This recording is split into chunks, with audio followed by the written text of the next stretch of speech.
महत्वपूर्ण विषय सदन के सामने रखा है। ये न सिर्फ हिंदुस्तान के लिए बल्कि पूरी दुनिया के लिए एक गंभीर चिंता का विषय है मान्यवर। और हमारे आपके वैचारिक मतभेद हो सकते हैं कई विषयों पर, लेकिन प्रधानमंत्री जी ने जब स्वच्छ भारत अभियान की शुरुआत की तो पूरे देश ने हाथ में झाड़ू लेके उस सफाई अभियान में हिस्सा लिया।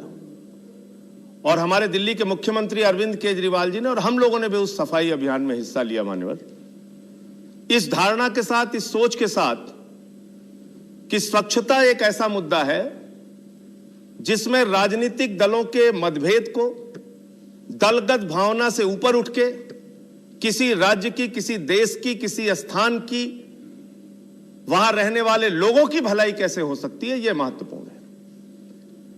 मैं बड़ा सम्मान करता हूं सर, आदरणीय शिव प्रताप शुक्ला जी अभी यहां पे बोल रहे थे तो उन्होंने दिल्ली का उदाहरण दिया। उन्होंने कहा कि यहां पे मृत्यु दर बढ़ गई, प्रदूषण बढ़ गया। मैं बड़ी विनम्रता पूर्वक सरकार से कहना चाहता हूं आपके माध्यम से, अगर हम राज्यों के दोषारोपण की कार्रवाई में पड़ेंगे मान्यवर, तो इससे प्रदूषण जैसी गंभीर समस्या से तो हम लोग नहीं निपट सकते। राजनीतिक रूप से एक दूसरे के ऊपर कटाक्ष कर सकते हैं, लेकिन प्रदूषण जैसी गंभीर समस्या से अगर हमें निपटना है तो आपस के मतभेद को भुलाकर इसके लिए कदम क्या उठाए जा सकते हैं वो हमें सोचना होगा और उसके लिए आगे बढ़ना होगा। जो यहां पर आंकड़े दिए गए, स्टबल बर्निंग से 30% स्टबल बर्निंग से प्रदूषण, वाहनों से 30% प्रदूषण, बायोमास की बर्निंग से 20% प्रदूषण। प्रदूषण के कई कारण हैं, बिल्डिंग कंस्ट्रक्शन को उसमें जोड़ लीजिए, और यहां पे कई प्रकार के प्रदूषण, जल प्रदूषण की भी बात हुई, वायु प्रदूषण की भी बात हुई। इसको दूर करने के लिए दिल्ली सरकार ने क्या कदम उठाया मान्यवर? दिल्ली की सरकार के मुख्यमंत्री अरविंद केजरीवाल जी ने क्या कदम उठाया, मैं दिल्ली का सांसद हूं इसलिए आपके सामने बताना चाहूंगा।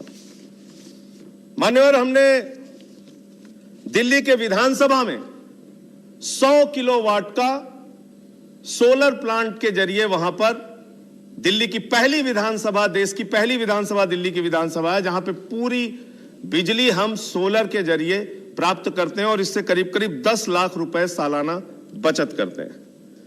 दिल्ली में दिल्ली पोल्यूशन कंट्रोल बोर्ड का, पोल्यूशन कंट्रोल कमेटी जो है डीपीसीसी, 478 करोड़ रुपए हम लोगों ने डीपीसीसी के माध्यम से खर्च किया अलग अलग योजनाओं में, जिससे प्रदूषण को रोका जा सके। दिल्ली के अंदर ई रिक्शा, बैटरी रिक्शा, बिजली 24 घंटे देके जनरेटर के माध्यम से जो प्रदूषण होता था उसको हमने खत्म किया। ऑड इवन की स्कीम हम लागू किए मान्यवर, हमारी आलोचना भी हुई और इस सदन में एक सदस्य थे, मैं उनका नाम नहीं लेना चाहूंगा, वो उस ऑड इवन की स्कीम के खिलाफ खड़े हो गए। हमारे खिलाफ खड़े हो, अच्छी बात है, लेकिन एक अच्छी जनहित में कोई स्कीम आ रही है, प्रदूषण को रोकने के लिए कोई स्कीम आ रही, उसके भी खिलाफ आप लोग खड़े हो जाते हैं। तो ऑड इवन की स्कीम हम लोगों ने लागू किया और आज मुझे प्रसन्नता है कि वो ऑड इवन की स्कीम गुड़गांव में, झज्जर में, आपके जो शासित राज्य है वहां पे भी लागू हो रहे हैं। दिल्ली के अंदर मान्यवर सीएनजी बसें हमने बढ़ाई, स्मोक टावर्स हमने लगाए दिल्ली की केजरीवाल जी की सरकार ने। इलेक्ट्रिक व्हीकल्स के चार्जिंग के लिए हर 1.5 किलोमीटर पे चार्जिंग के लिए वहां पे इंतजाम किया है, बैटरी चार्जिंग का। ऐसे तमाम कदम दिल्ली की सरकार ने उठाया और सबसे बड़ा कदम जो उठाया बायो डिकम्पोजर का, यानी कि पराली को खाद में कैसे तब्दील करना है। पूसा इंस्टीट्यूट के साथ मिलकर दिल्ली के मुख्यमंत्री अरविंद केजरीवाल जी ने दिल्ली में जितना कृषि क्षेत्र है वहां पर जो पराली थी उसको बायो डिकम्पोजर के जरिए कैसे उसको खाद में तब्दील किया गया और पराली से क्या क्या चीजें और बन सकती है, इसका एक पूरा खाका देश के सामने रखा और अपील की बाकी राज्यों से, अनुरोध किया बाकी राज्यों से, हरियाणा से, पंजाब से, कि भाई किसानों पे दोषारोपण बंद कीजिए, किसानों पे मुकदमे लगाना बंद कीजिए, किसानों पे आप पराली जलाने के कारण एक नहीं अनेक मुकदमे कर सकते हैं, लेकिन पराली की समस्या से अगर निपटना है स्थायी रूप से, तो उसके लिए सबसे अच्छा तरीका है बायो डिकम्पोजर का इस्तेमाल करके और पराली को खाद में तब्दील करके पराली के जरिए कोयले का उत्पादन हो सकता है, पराली के जरिए बिजली का उत्पादन हो सकता है, पराली को कई चीजों में उसका सदुपयोग किया जा सकता है। और यह पूरा एक खाका रखा गया। ये एक आपके सामने अच्छा सॉल्यूशन था। मात्र 50 लाख रुपए दिल्ली की सरकार ने इसमें खर्च किया और एक कृषि क्षेत्र जो दिल्ली में है वहां पे बायो डिकम्पोजर के जरिए पराली की समस्या से निपटने का काम दिल्ली की सरकार ने किया। मान्यवर, और मान्यवर, मैं ये कहना चाहता हूं कि कम से कम प्रदूषण रोकने के मामले में जिसके लिए खुद देश के प्रधानमंत्री ने अपील की है, उसमें एकता दिखाइए। अब दिल्ली के मुख्यमंत्री दिल्ली के बच्चों की चिंता करते हुए कहते हैं कि भाई पटाखे नहीं दगाने हैं, श्वास लेने में प्रॉब्लम होती है। जैसा ठीक कहा हमारे शुक्ला जी ने, श्वास लेने में प्रॉब्लम होती है। जब प्रदूषण बढ़ेगा सर तो श्वास लेने में प्रॉब्लम होगी। तो विरोध में पटाखे दगाए जा रहे हैं, कह रहे नहीं साहब हम तो दगाएंगे पटाखे। क्या इस प्रकार की भावना से मान्यवर हम लोग प्रदूषण से लड़ पाएंगे कि एक मुख्यमंत्री दिल्ली के लोगों की चिंता करते हुए दीपावली में पटाखे न दगाए जाएं, जिस पे सुप्रीम कोर्ट ने भी अपनी चिंता जाहिर की है, और हम कह रहे हैं नहीं साहब हम तो दगाएंगे, हम तो ऑड इवन का भी विरोध करेंगे। इस भावना से प्रदूषण की समस्या से हम लोग नहीं लड़ पाएंगे। इसलिए कौन किस दल का है, किस राज्य में किस दल की सरकार है, इन बातों को भूलकर आगे बढ़ने की आवश्यकता है। आगे बढ़ते हुए हम कैसे इस प्रदूषण की समस्या का स्थायी समाधान निकाल सकते हैं, केंद्र सरकार के साथ मिलकर वो तय करने की जरूरत है।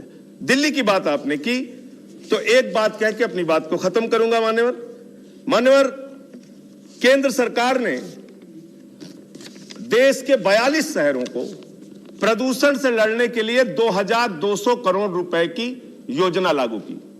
प्रदूषण से लड़ने के लिए मान्यवर 2200 करोड़ रुपए, मैं बधाई देना चाहता हूं आपको। अब इसमें शहर कौन कौन से हैं? 244 करोड़ रुपए मुंबई के लिए, 192 करोड़ रुपए कोलकाता के लिए, 139 करोड़ रुपए बेंगलोर के लिए, 90 करोड़ रुपए चेन्नई के लिए। बहुत अच्छी बात है, बधाई हो आपको सर, मिलना भी चाहिए इन राज्यों को। दिल्ली जिसके प्रदूषण की चिंता आप सब कर रहे हैं और जिस जगह पे आप भी रहते हैं, हम भी रहते हैं सर, और पूरी सरकार रहती है, दिल्ली को प्रदूषण से लड़ने के लिए 0 पैसा दिया गया। 0 मान्यवर। मैं चाहूंगा मंत्री जी जब इस पे जवाब दें तो इस बात को रखें कि हमारे साथ ऐसा सौतेला व्यवहार प्रदूषण के मामले में भी क्यों करते हैं आप? क्या हवा अगर प्रदूषित होगी तो वो सिर्फ अरविंद केजरीवाल के श्वास में जाएगी, संजय सिंह के श्वास में जाएगी, और जो बीजेपी के लोग हैं या कांग्रेस के लोग हैं या दूसरे दलों के लोग हैं उनके श्वास में नहीं जाएगी? ऐसा तो नहीं है। अगर सड़कें टूटी होंगी तो उसका नुकसान सबको, प्रदूषण होगा तो उसका नुकसान सबको।